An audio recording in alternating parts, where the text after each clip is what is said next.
thought that they were just going to roll over the Royals. I mean, they are the Royals, the last in the AL Central, but the Royals are a little a little pesky, just kind of like they were in 2015 when they took care of business. But fortunately for the Astros, they did win 3 out of 4 games. It was a fight the whole time.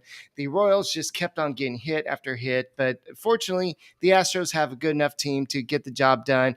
And we're going to talk about what Justin Verlander did, and the Astros did something good as an organization, reaching out to the folks out in Uvalde, Texas. So we'll talk about that and more on this edition of the Locked On Astros podcast. Hello and welcome to Locked On Astros, your daily Astros podcast. Here are your hosts, Eric the Man Huysman and Brett H-Town Wheelhouse Chancey.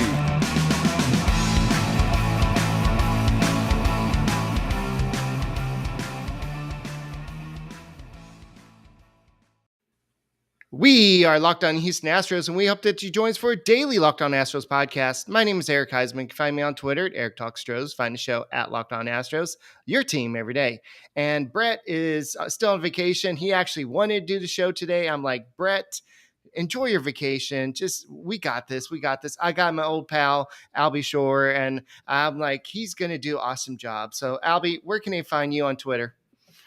Yeah, make sure to follow me at Mr._Albie Shore. I've seen Brett's pictures. He's loving it out there. Went to a Hooks game the other day, right? Like he's just maxing and relaxing down in Corpus Christi, so hang back. We got this one, man. Yeah, so this game looked like it was going to be same old early in the game, and it looked like the Astros were going to give up 5 runs early. The defense wasn't quite as good, but fortunately, it looked like Justin Verlander was Justin Verlander. No matter what happens, he took care of business. And hey, Astros fans, you're going to love this. Today's episode is brought to you by the Sports Card Investor app.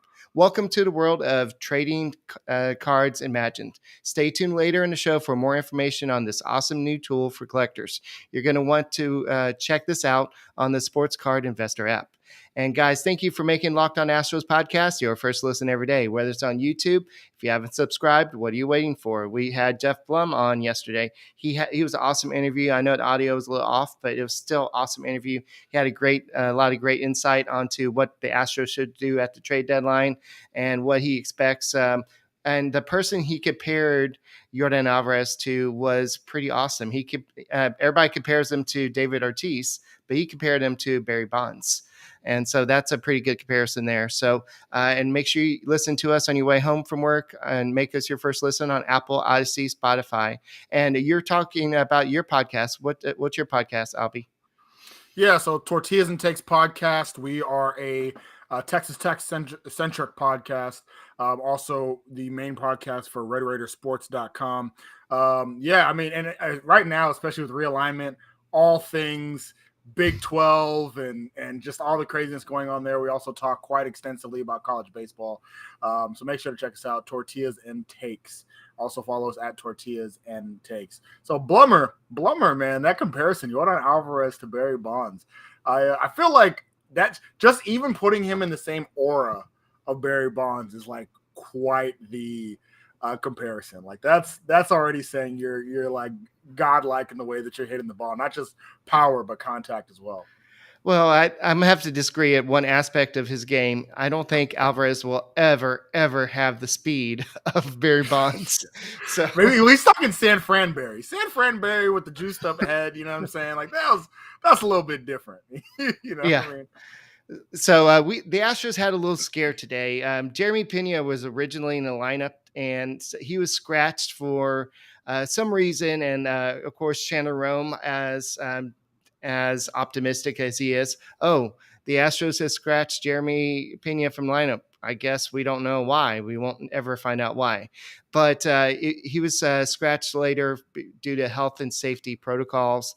We do not know what that means. He either has the cold or something else. But after the game, Dusty Baker did say that he will travel to San Francisco with the team. So that does mean that it's nothing major. Maybe it's just something that he just couldn't play today. So that's a good thing. If it was something else, then he would probably be sitting staying in Houston. So that's the good news. And before the game, also, Dusty Baker had no meaningful update on Michael Brantley or Yuli Gurriel. But the good news there is that Gurriel did come into the game later in the game. So that means there's nothing major there. But it was weird that it was back-to-back games that he did not start. So it kind of makes you wish that the Astros would be a little bit more transparent and what's going on with these guys. I mean, all it takes is just saying, I know they said that he's dealing with some maybe leg soreness and everything, but just kind of tell us a little bit more specific. But it's good to see Gurriel back there. Now let's hope for the best with Jeremy Pena, because Pena has been the best Carlos Correa replacement you could ask for. Am I right? Oh no, absolutely. Like and we've talked about it before. I was number one in the Carlos Correa fan base from the second he was drafted. Love the guy. It was sad to see him leave. And then I'm like, oh man, nobody can replace him. And then you know how long it took me to not forget about Correa, but like move on? 1 week. 1 week. And I was like, you know what? Yeah, Correa can have fun in Minnesota. This Jeremy Pena, he got it. Even for like the first month of the season, there was talks of, putting him in the MVP race. That's how great he started his career this year. Now, obviously, he cooled off from that hot start, but he's still in the Rookie of the Year conversation, still playing absolutely fantastic. I think still in the top 10 and wins above replacement. Like he's both offensively and defensively has been absolutely fantastic. And I think that jolt that we weren't expecting is one of the reasons why the Astros currently are one of the best teams in all of baseball. I know that Julio Rodriguez has kind of passed him in terms of the Rookie of the Year race, but it's still a long season. We just passed the 81 game mark yesterday, and so we'll see. It's a lot. We'll see how it ends, but in my eyes, Rookie of the Year should come from the better team, and the Mariners are still 13 games behind the Astros, or 13 and a half games. I don't even know anymore how far back they are, but the Astros are. But we'll see how the stats compare. But defensively, he's great. He's made a name for himself, other than just being the replacement for Carlos Correa. And honestly, people don't even compare him anymore. It's just awesome. He's just doing his own thing. And that's what he said he was going to do at the beginning of the season. He said, I'm not here to replace Carlos Correa. I'm here to be Jeremy Pena. And that's just great. So, but you had that. The good thing that is that they trade for Dubon, and he plays great shortstop as well. And I still don't get why Dusty Baker let him off the other day, but whatever. We're not talking about that game. We're talking about Jose Altuve leading off today. He had that home run, especially after Martin Maldonado had a 3-hit game. I know he's probably going to go hitless more often than not, but when he does get hits, it's likely 3 for 3 with a home run like he did today. He also had the double. So it just was. Sorry, he didn't have a home run today, but he had a double. Yeah. Yeah, I feel like Machete, every time like somebody whispers, "Hey, we should look for a catcher in the trade deadline," he comes out with like a huge game, right? Like he had the 2 home run game the other day. Like the second, I think there was an article that came out about the Astros potentially going after a catcher at the trade deadline. Boom, 2 home runs. Then they also talked. ESPN was running a show last night as far as what the top teams need to do at the trade deadline. Catcher and first base was talked about. Boom, Machete 3 for 3. And actually, I do disagree with ESPN on that. I don't see I don't see a scenario, and then 2, I don't really think it's a good idea to go after a catcher right now. I think Machete, yeah, you're gonna have his problems at the bat, and he's batting 160 right now, and I don't expect that to really change. But you're not.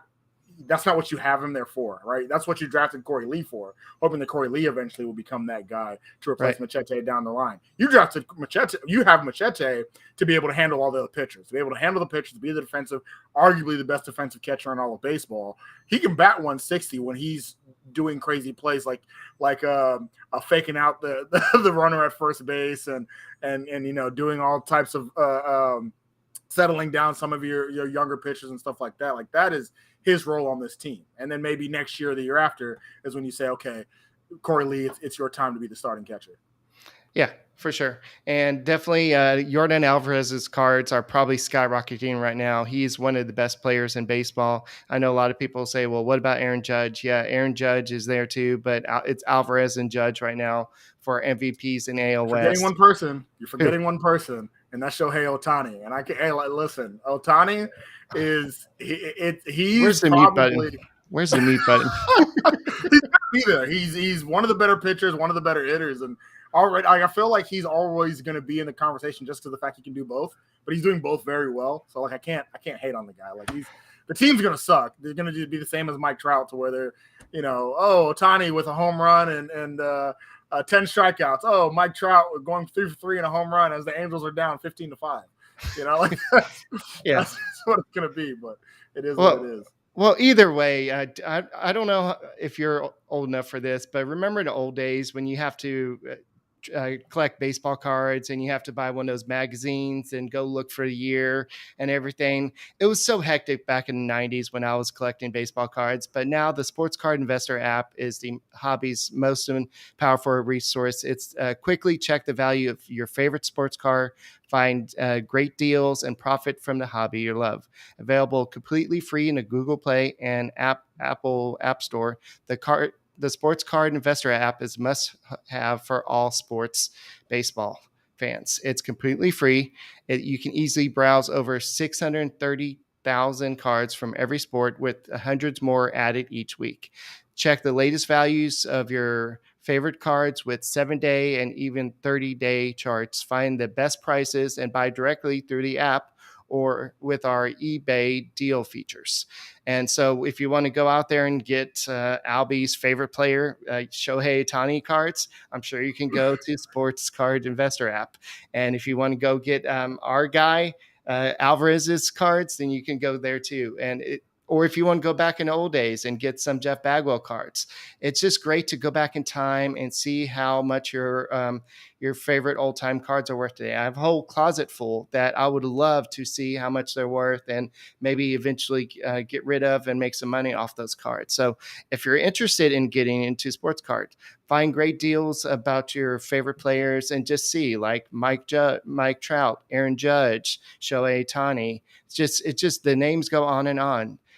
Just download the Sports Card Investor app today. It's available for free in the Google Play and Apple App Store, or go to sportscardinvestor.com/locked on and just see what your card's with. So, Albie, how much would your baseball card be worth? Mine? Yeah. Oh, no, not a lot. Not one a lot penny. Whatsoever. About if there's a way to go even less than a penny, there you go. I think it'd be Bitcoin back in 2009 is what my value would be. I think I would be at least 25 cents because I'm a co-host of a podcast, pretty popular podcast, maybe. So I would say 25 cents, maybe. Just kidding. Anyway, so I'm sure Alvarez's cards are pretty high in demand right now. So it's pretty good. And I know I want to hear your input right now. He hit his 26th home run today. Yes, it was a Crawford Box special where if he can do that more often, just imagine how many more home runs he can hit. But what are your thoughts about him participating in the home run derby? I don't really like it. I love the home run derby. It's probably one of my favorite parts. It is my favorite part of All-Star Weekend. I love watching it.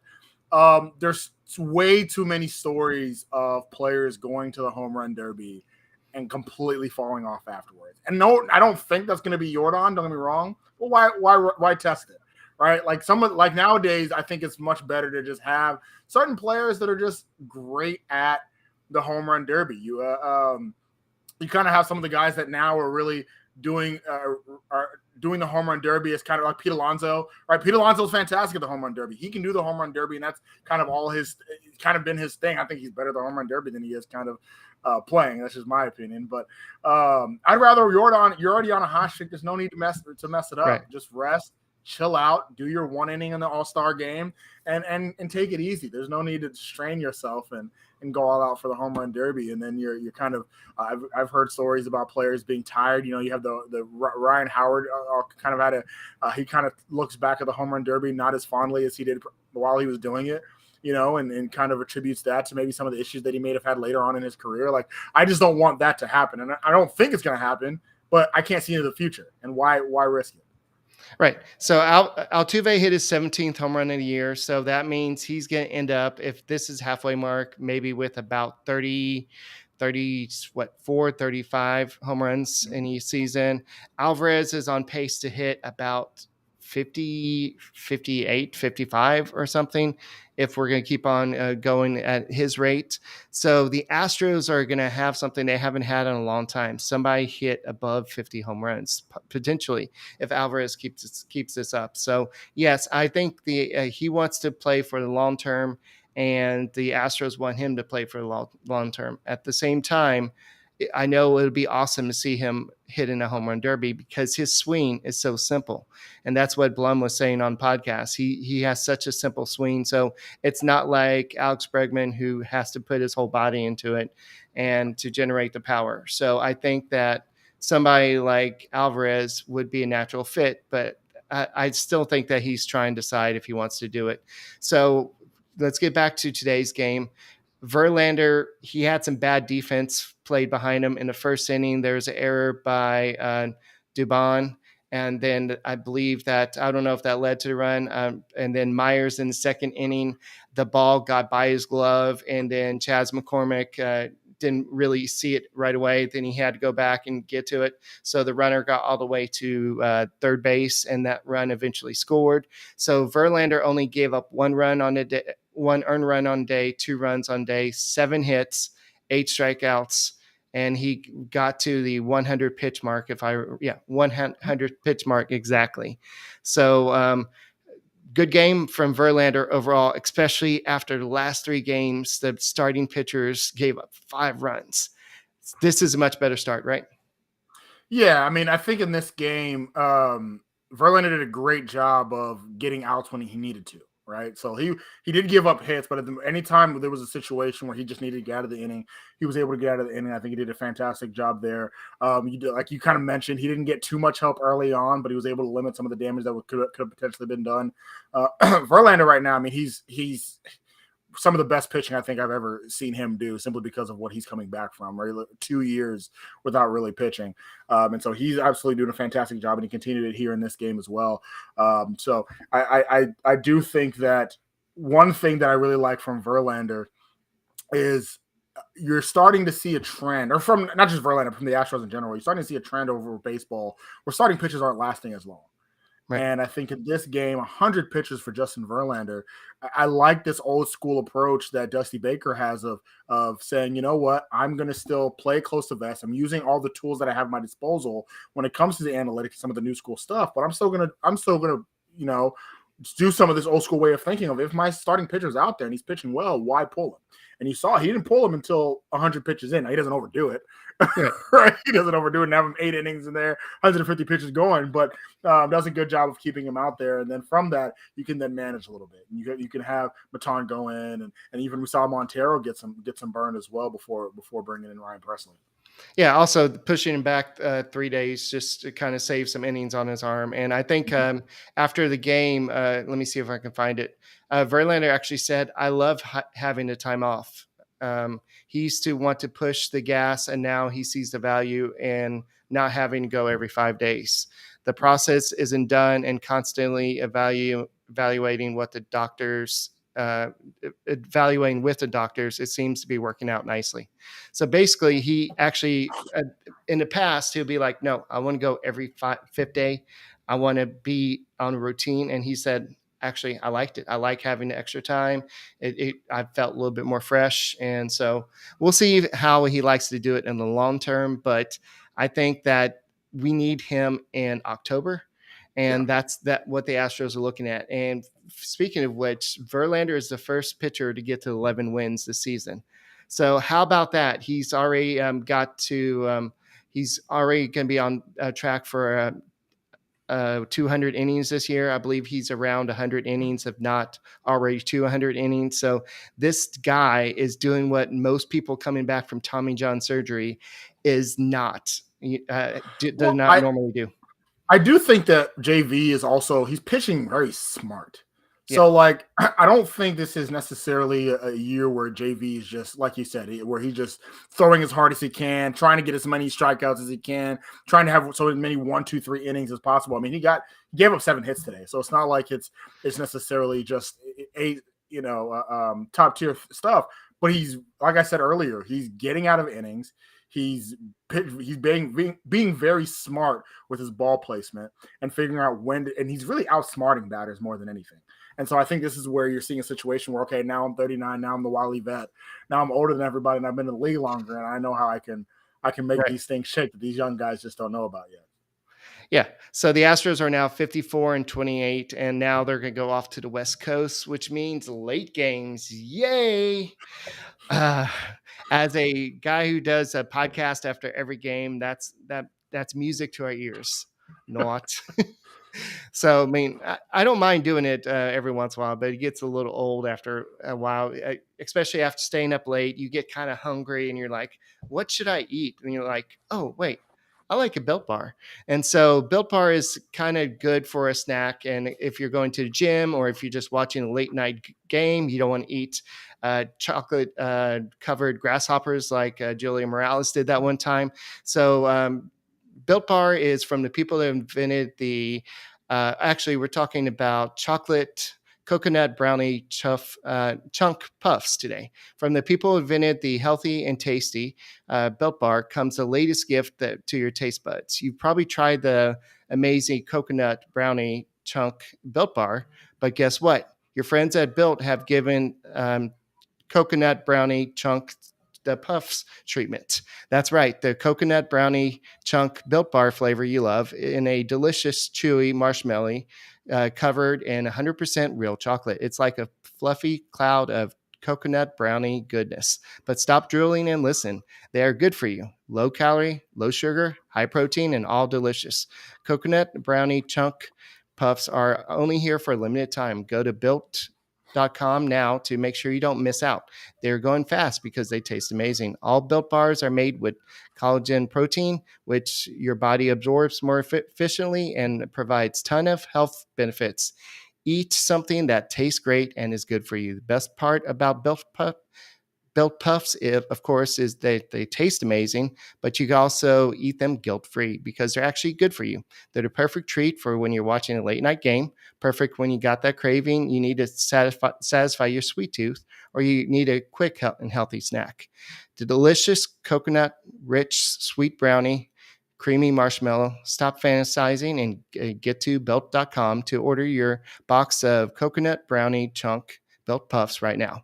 Go to Built.com, use promo code LOCKED15 and get 15% off your order.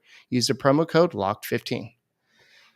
Alrighty. So I think that, I don't know if you, oops, I pulled up the my YouTube channel and I heard my own voice. I'm like, oops.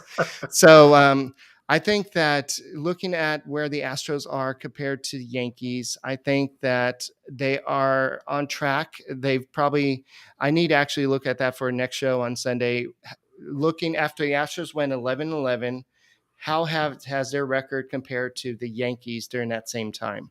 And I bet you that they've probably had a better record throughout that time. So definitely looking at this, at the Astros, they're going to be facing the A's, and then they're going to be facing who's after. I think I forgot who's coming up next, but the A's are definitely a team that's down right now. But the A's and Astros have a long history of playing each other. So this is not, as we've seen with the Royals, you can't just look past them. You can't just look at who they're going to play next and just think that you're going to just roll over them. So before we get to that, Dusty Baker got his 2041st win of the season, meaning he's the number 9 all-time wins in Major League history. So the closer the further he moves up that list, do you think he's going to eventually become a Hall of Famer, or does he have to win that World Series in your eyes?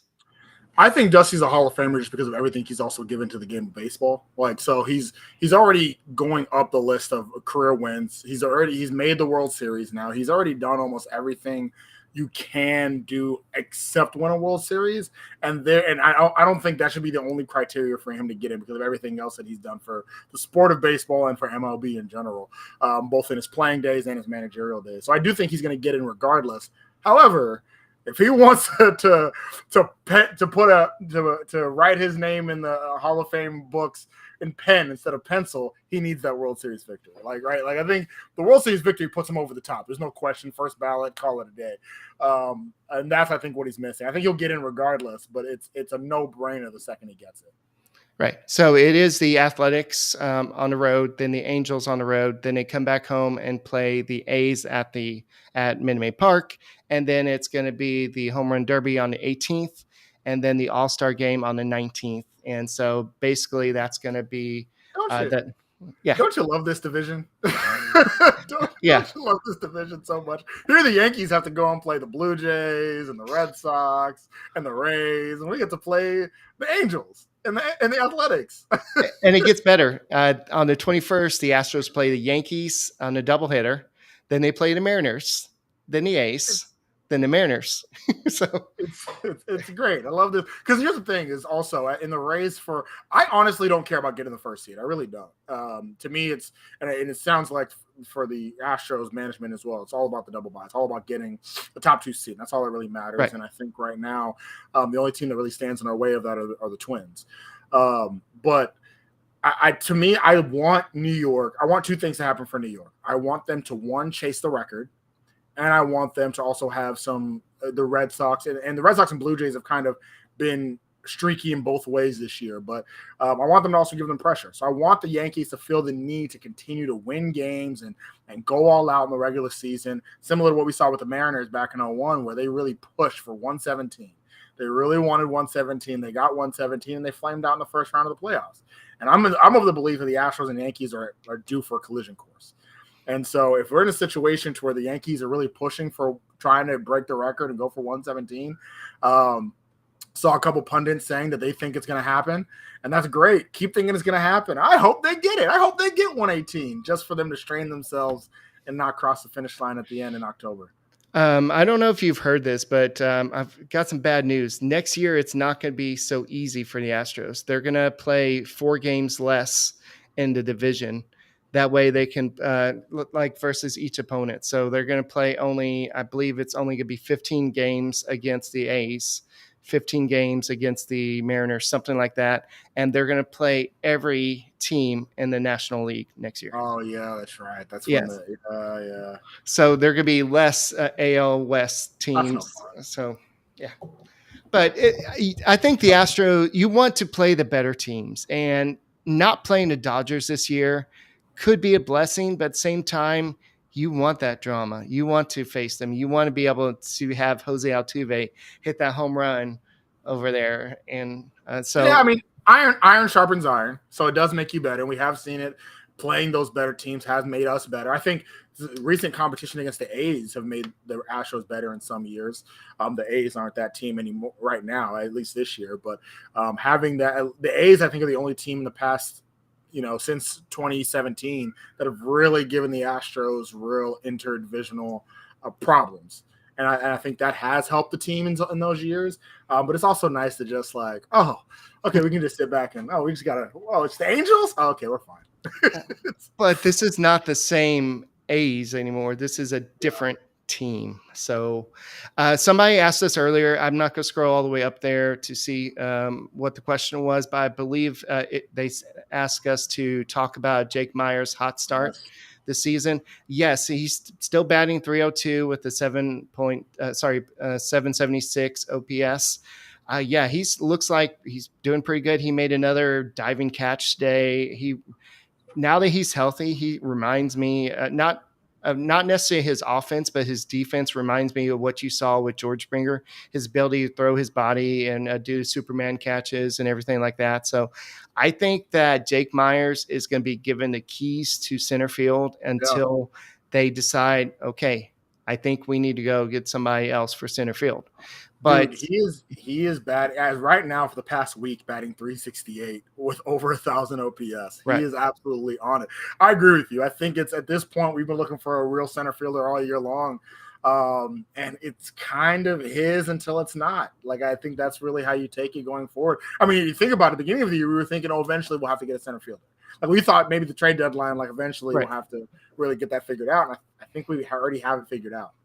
The only way you replace him, I believe, is if you do what Blummer said, you go out and get a Justin Verlander-like deal. He didn't necessarily mean a starting pitcher. He means a impact player. And so if you go out and trade for a big-time center fielder, then Meyers becomes your fourth outfielder, something like that.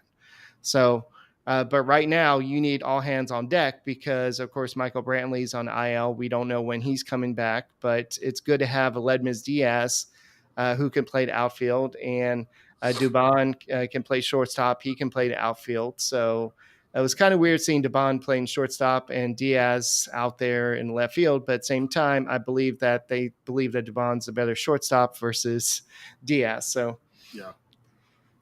So looking at tomorrow's game, it's going to be definitely a interesting matchup. It's going to be a late game. We love late games over at the Locked On Astros podcast because we have to stay up late for those games. But at least unless it's a big matchup, we're probably not going to stay up for that. It's going to be definitely Jose Urquidy. They don't have it announced on MLB.com, but I thought I had it in my notes somewhere. Who's going to be on there for the A's, but maybe I didn't put it on there, but definitely it's going to be Urquidy. The way he's been pitching, definitely the last game, it was a great game, and Urquidy has faced the A's a lot. Tony Kemp has a home run against him. Ramon Laureano has a home run against him, and I think that Urquidy just needs to do what he did last time because he dominated, and he was part of that good stretch of starting pitching that was kind of spoiled. And I'm not going to blame Jake Odorizzi for putting a bad taste in the rotation. That's superstition. I just think the Royals came in and they said, I don't know if Brett told me this or somebody told me this. This was the Royals World Series. Hey, this is one of the best teams in baseball. Let's play like this is a World Series again. So they just did that. So, but Urquidy's going to be playing. I don't know who it was. Maybe I didn't put the name down, but it's Paul Blackburn. So yeah, Blackburn. Yeah, yeah, Blackburn's going to be pitching for against the Astros. He does not like pitching against the Astros. He rarely does well against the Astros. Right. So far this year. Actually, last time he did pitch against the Astros wasn't too bad. Only gave up 4 earned runs and 5 hits, which for Blackburn against the Astros isn't too shabby. A lifetime, he's only won 1 game against the Astros, and that lifetime includes a situation where he gave up 8 hits and 8 runs and 1 in the 3rd inning. So he's not a he's definitely going to be somebody who's going to have a little anxiety when he goes to sleep tonight, thinking about he's about to play tomorrow. You think he's going to close his eyes and have picture the Astros lineup and picture them kind of like tearing up into different pieces and imagine it going away, like a psychiatrist would do or something. He's probably just like he probably saw like all types of Yordan memes and everything like that, and it's just thinking about like, man, I gotta go up against those guys. Like those are the guys I got. Hey, coach, I'm feeling them health and safety protocols tomorrow, coach. I'm just not feeling up to snuff tomorrow. Yeah. So I know that your Urquidy is a lot better at home than he is on the road.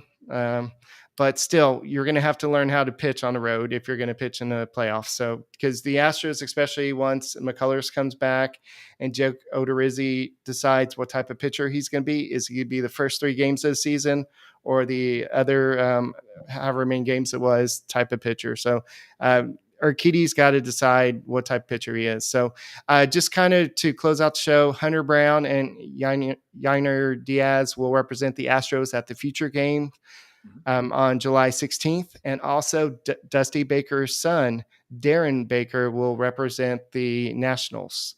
One of the people who represent the Nationals. So I know Dusty Baker was pretty proud of his son. He said, I think that's pretty cool. That's pretty good in his first full season. I'm pulling for my boy. I'm proud to call him my son. So that was pretty cool. And also the Astros sent a contingent, including Orbit, out to Uvalde, Texas on Friday. They had a couple little events out there, and Alex Bregman said it was awesome, just super proud of the Astros organization and thankful to be part of it. And Dusty Baker said, baseball has healed me in the past. It's healed so many people. Hopefully we can bring some enjoyment in their lives. You can say, I know how you feel, but you don't. It's a great gesture that the Astros did going to Uvalde. So the Astros just did a great little thing there. They took care of business against the Royals. It's just awesome. And they just need to keep the good times rolling. It's okay to get a loss here or there. What really sucks is when you go through that losing streak. That's what really sucks. And like the Yankees lost 2 games in a row, that's when you can start complaining about it. That's how spoiled we are as Astros fans, because we got a good team. Even when we have people injured and going into health and safety protocols like Jeremy Pena do, you still have people that can step up like that. So any closing thoughts? Yeah, I mean, just for that futures game, Hunter Brown is definitely somebody you want to take a look at. I think he's somebody that we're going to be seeing pitching in an Astros jersey before the year is over. Maybe not in a starting capacity, but definitely somebody that we could see as like a long reliever in September and October. So definitely keep a lookout for him. Again, you can follow me at Mr._Albie Shore right there at the bottom of the ticker. You know, right there. And also, you know, if you want to listen to any other Big 12 baseball, Texas Tech baseball, any of that, go follow us at Tortillas and Takes, and anywhere you get your podcast, Tortillas and Takes. You're making me hungry. I haven't had dinner yet. So, all right. So thank you, Albie, once again. And guys, next time you see us, Brett maybe be back with me. And thank you for sticking around with me on this Brettless week of the Locked On Astros podcast, and hopefully they take care of business against the A's. And this ain't your 2000 19, 20, 20, whatever. This isn't the same A's. This is a team that has basically sold all their good players, and now they're just kind of trying to figure out what to do. So, all right, that's all we got for this edition of the Locked On Astros podcast. We'll talk to you on Sunday, and go Stros.